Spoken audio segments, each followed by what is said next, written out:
Dan juga Kepala BKKBN untuk bisa menyerahkan dana insentif fiskal ini. Yang pertama, Provinsi Sumatera Utara. Berikutnya, Provinsi Sulawesi Tengah.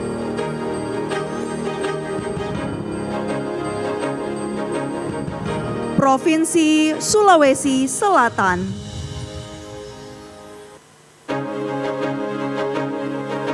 Kabupaten Bojonegoro.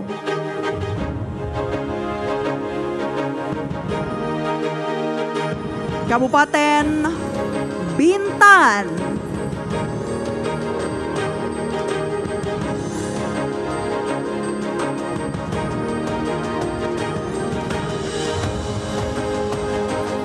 Berikutnya kepada Kabupaten Sidenreng Rapang.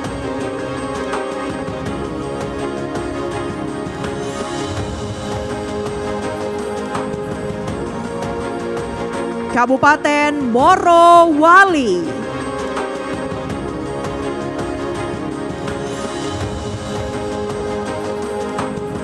Kabupaten Tangerang.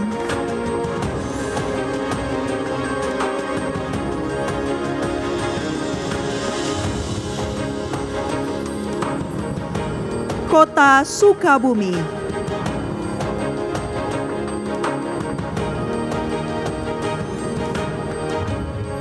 Dan Kota Blitar.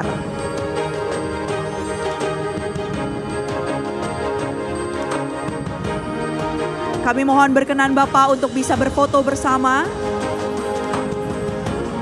dengan para penerima dana insentif fiskal tahun berjalan 2025.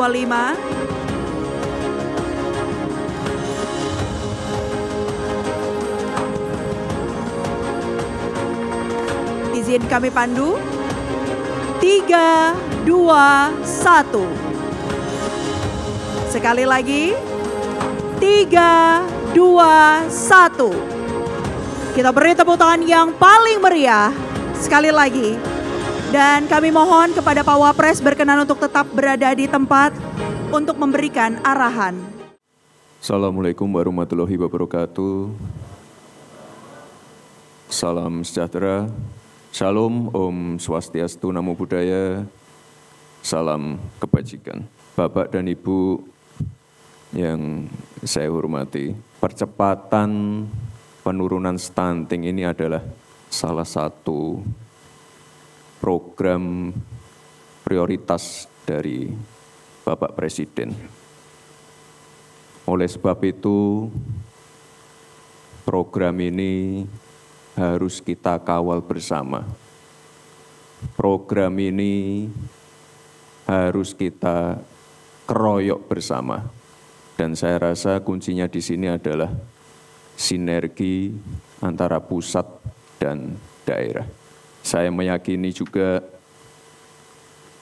Bapak Ibu yang ada di ruangan ini adalah orang-orang pilihan, orang-orang yang mengerti lapangan, orang-orang yang mengerti kebutuhan masyarakat. Untuk itu sekali lagi, ini Pak Menko PMK, para Menteri, Pak Wamen, Pak Wakil Kepala PGN, Bapak Ibu Kepala Daerah, Gubernur, Wali Kota, Bupati, kader-kader Posyandu, semua yang hadir di sini, kita harus kerja keroyokan. Dan alhamdulillah, ini atas arahan Bapak Presiden, kita berhasil menekan angka prevalensi stunting di 2024 menjadi 19,8%. Atau turun sebesar sebanyak 357.000 anak dibandingkan tahun 2023. Ini angkanya di bawah atau lebih baik dari proyeksi Bappenas, yaitu 20,1%. Penurunan ini juga dibarengi dengan penurunan balita wasting balita overweight, dan juga anemia pada ibu hamil. Jadi capaian ini adalah capaian bersama, kerja-kerja kolaboratif, dan sekali lagi dari pusat, daerah, kader-kader Posyandu, ibu-ibu PKK, ini saya mengucapkan terima kasih yang sebesar-besarnya atas kerja keras Bapak Ibu semua. Namun demikian, ke depan tantangannya masih besar Bapak Ibu semua. Bapak Presiden menargetkan penurunan angka stunting di 2029 di angka 14,2%. Sudah ada 12 provinsi yang prevalensi stuntingnya di bawah nasional. Dan ini kalau kita lihat data dari Kemenkes,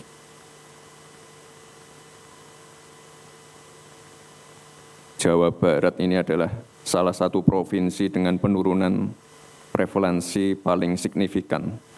Turun sebesar 5,8%. Benar ya Pak Menteri Kesehatan ya?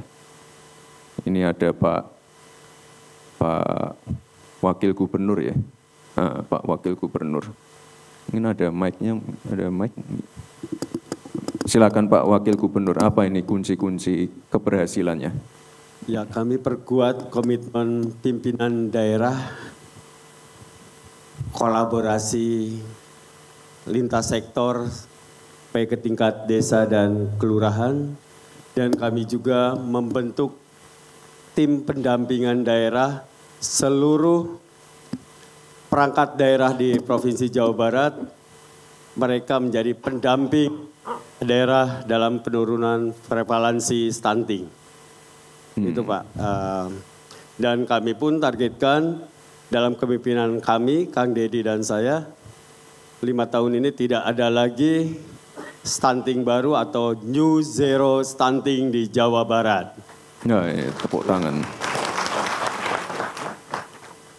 Jadi ini Pak Gubernur masih punya PR 15,9%. Siap Pak. Dan karena penduduk di Jawa Barat ini sangat besar. Betul. Ya, ini kita harus sekali lagi kerja keroyokan. Betul. Ya, ini. Ya. Terima kasih Pak Terima kasih. Wakil Gubernur. Terima kasih Pak. Ada juga kabupaten kota dengan prevalensi stunting paling rendah. Ini nomor satunya adalah Klungkung. Pak Bupati tadi hadir kayaknya. Di mana? Nah, coba minta mic-nya. Apa Pak ini kiat-kiatnya? Biar bisa direplikasi di daerah-daerah lain. Oke, siap, matur semua. Untuk Kabupaten Klungkung perlu bercerita Bapak Wapres, nggih? Iya. Tahun 2021, Klungkung stunting tertinggi di Provinsi Bali. Berapa persen itu Pak? 19 Bapak. Tahun? 2021, 19,4%. Nah, seiring perjalanan waktu 2 tahun kemudian di tahun 2024, kami bisa menurunkan menjadi 5,1% Bapak. Seperti itu. Nah, jadi cukup signifikan. Ya, tentu ini adalah kinerja kolaboratif antara pemerintah, desa adat, dan Kementerian Agama dalam hal ini, begitu pula tim penggerak PKK. Jadi kolaboratif inilah yang menyebabkan ada sebuah tim yang sulit untuk penanganan stunting ini. Sebelumnya ini dilakukan bagaimana antara ibu-ibu hamil kita lakukan untuk penanganan gizi, makanan yang bergizi. Kemudian untuk remaja putri, ya remaja putri kami lakukan peningkatan kualitas kesehatannya dan kami memiliki inovasi Bapak Wapres ya. Inovasinya itu adalah untuk siswa itu kasih nikah. Kami siap menikah. Artinya dengan inovasi kasih nikah ini Remaja putri kami sebelum menikah jadi calon pengantin mempersiapkan diri untuk melakukan hal-hal seperti pencegahan anemia, ya, dia dilakukan untuk meminum tablet FE-nya, gitu, dan kami lakukan pendampingan karena tablet ini rasanya agak amis kalau tidak didampingin nanti tidak diminum. Nah, maka kami lakukan pendampingan khusus untuk itu agar benar-benar diminum itu. Nah, sehingga ini betul-betul signifikan dan benar-benar sehat. Jadi sebelum menikah mereka kesehatannya sudah terjamin karena ibu yang sehat akan melahirkan anak-anak yang sehat. Demikian Bapak. Jadi itu beberapa hal.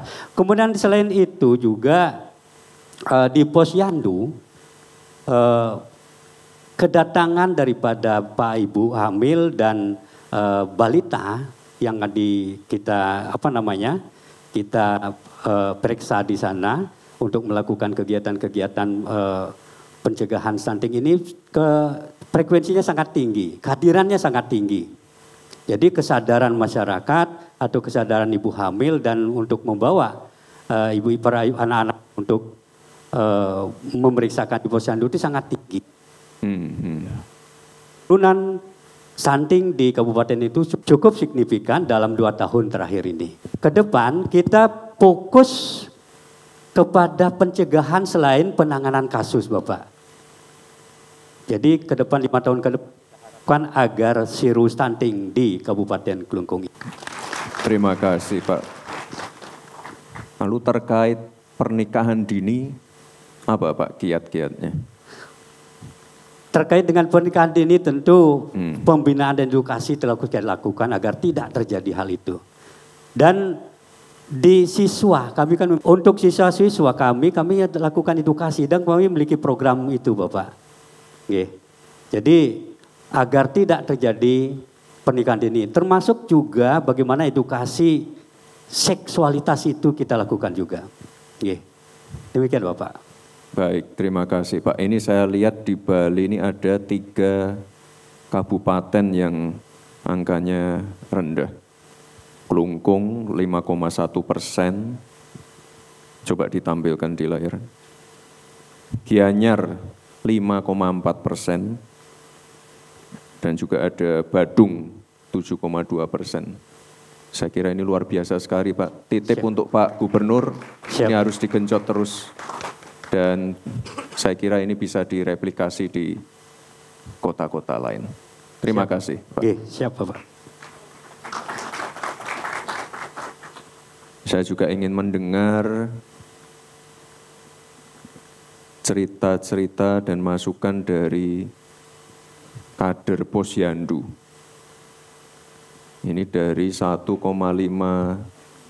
juta kader Posyandu yang diundang hari ini adalah kader Posyandu yang terbaik dari 1,5 juta. Sudah berapa lama Bu jadi kader Posyandu? Saya menjadi kader Posyandu dari tahun 2020 sampai dengan saat ini Bapak. Apa aja kendala-kendala di lapangan selama ini? Yang saya rasakan dan juga teman-teman rasakan mungkin Bapak, yang pertama yaitu kurangnya pengetahuan dari masyarakat terhadap pentingnya dan dampak dari stunting. Terus yang kedua yang mungkin juga dirasakan kepada teman-teman semua di sini adalah kurangnya kemampuan orang tua untuk memberikan makanan bergizi sesuai dengan menu isi piringku. Begitu Bapak, kendala yang mungkin juga dirasakan oleh teman-teman. Dukungan dari kepala daerah sudah maksimal? Sudah maksimal Bapak untuk dari kepala daerah sudah memberikan dana untuk pemberian makanan tambahan, juga memberikan pelatihan-pelatihan yang bisa kita gunakan untuk mengedukasi para orang tua dan masyarakat yang ada di daerah kami. Ibu dari? Saya dari Provinsi Jawa Tengah, Kabupaten Blora, tepatnya di Kecamatan Radu Blatung, Desa Bekuto. Blora? Iya Bapak. Terima kasih.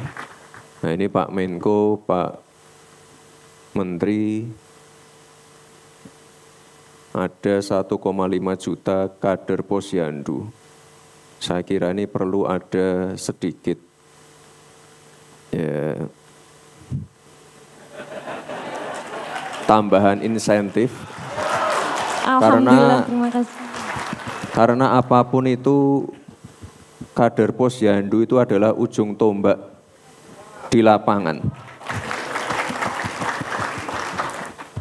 Kalau nggak ada ibu-ibu ini, mungkin angka-angkanya tidak sebaik ini. Jadi terima kasih Bu untuk kerja kerasnya selama ini dan ya untuk insentif nanti biar kepala daerah dan Pak Menteri nanti yang mengurus. Tadi sebenarnya ada sedikit berita baik dari Pak Menteri Keuangan. Tapi ini sebentar ya, mau kita konfirmasi dulu ya Pak ya. Tunggu dulu, mau kita konfirmasi dulu. Jadi nanti sabar dulu ya Bu ya. Kita konfirmasi dulu ya, termasuk untuk kepala daerah. Ya. Terima kasih Bu, matur nuwun. Terakhir Bapak Ibu, ini saya ingin menyampaikan beberapa poin yang saya kira cukup penting ya. Untuk ke depan, intervensi pada remaja putri, calon pengantin, ibu hamil. Kemarin minggu lalu saya ke Salatiga. Jadi kita ke salah satu sekolah ya. Mereka menerima MBG sekaligus menerima pil penambah darah. Ini sangat penting sekali. Dan pastikan anak-anaknya meminum obatnya. Lalu pemeriksaan kehamilan minimal 6 kali, pemantauan tumbuh kembang anak, pemberian ASI eksklusif 6 bulan dan juga MPASI, dan juga pemberian imunisasi lengkap. Dan saya titip pesan juga Bapak Ibu, ini penanganan stunting ini harus komprehensif. Tadi sudah disampaikan Pak Menteri, selain masalah kesehatan, ini masalah tempat tinggal, sanitasi, air bersih, drainase sekitar rumah, ini perlu diprioritaskan juga. Ya, ke depan sekali lagi kolaborasi, koordinasi lintas sektor, ini sangat penting sekali. Dan Bapak Ibu, ini mohon untuk dicatat. Semua stakeholder dalam penanganan stunting saya harap memiliki satu basis data yang disepakati bersama. Ya, jangan sampai tiap kementerian KL, kepala daerah punya data yang berbeda-beda. Semua kebijakan itu harus berbasis data agar lebih tepat sasaran. Jadi sangat penting sekali untuk masalah data. Dan terakhir Bapak Ibu, ini Pak Presiden sudah memiliki program prioritas, CKG, sekarang sudah ada 50 juta penerima manfaat, ini harus digenjot lagi. Saya lihat kemarin sudah mulai jemput bola di sekolah-sekolah, ke depan bisa jemput bola ke kantor-kantor, bisa dilayani di malam hari atau Sabtu dan Minggu. MBG, ini sangat penting sekali. Saya setiap kali kunjungan ke daerah, pasti mampir ke sekolah-sekolah. MBG ini program baru, masih perlu banyak penyempurnaan, tapi saya lihat beberapa SPPG ini sudah melakukan perbaikan. Jadi belajar dari pengalaman dan kejadian-kejadian kemarin, ini beberapa sudah, saya kira sudah cukup baik. Dan Bapak Ibu, ini saya titip pesan juga, selain kesehatan fisik, kita juga perlu menjaga kesehatan mental. Sekolah itu harus menjadi tempat yang aman, nyaman bagi anak-anak kita. Saya titip Bapak Ibu untuk kita semua saling menjaga, saling peka, dan juga saling mengingatkan. Agar kejadian-kejadian yang terjadi kemarin mungkin di salah satu SMA di Jakarta tidak terulang kembali. Bapak Ibu yang saya hormati, salam hangat juga dari Bapak Presiden. Beliau sedang menjalankan tugas di Australia. Kita doakan semoga beliau sehat selalu dan diberikan kelancaran dalam menjalankan tugas-tugasnya. Terima kasih. Wassalamualaikum warahmatullahi wabarakatuh.